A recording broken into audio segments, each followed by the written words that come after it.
Assalamualaikum warahmatullahi wabarakatuh. Halo teman-teman, perkenalkan nama saya Ajeng Anasti. Saya dari IKM 5 semester 3, jurusan Ilmu Kesehatan Masyarakat Universitas Islam Negeri Sumatera Utara.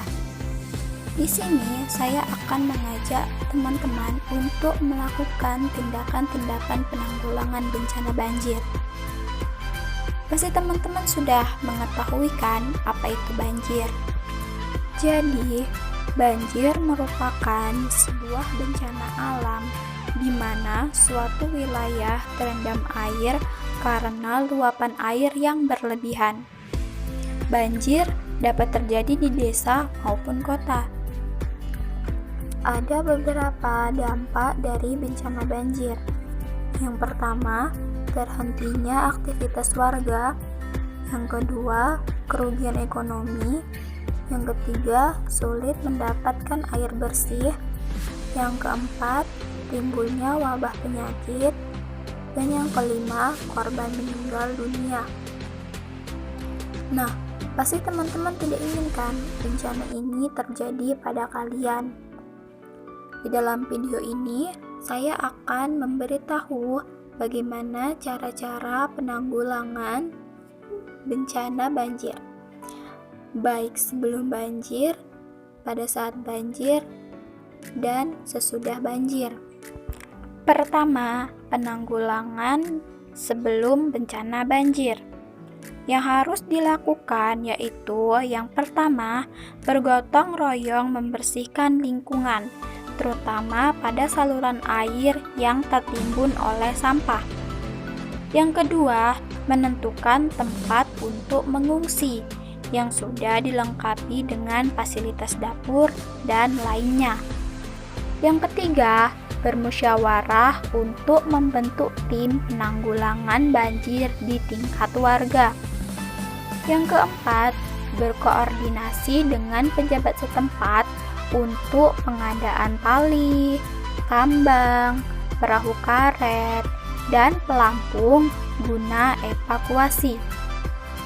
Yang kelima, mempersiapkan alat komunikasi yang memudahkan untuk mencari informasi, meminta bantuan, atau melakukan konfirmasi. Yang keenam, melengkapi diri dengan peralatan keamanan. Yang ketujuh, siapkan bahan makanan siap saji, persediaan air bersih, obat-obatan darurat, dan juga pengamanan dokumen-dokumen penting. Kedua, penanggulangan pada saat bencana banjir.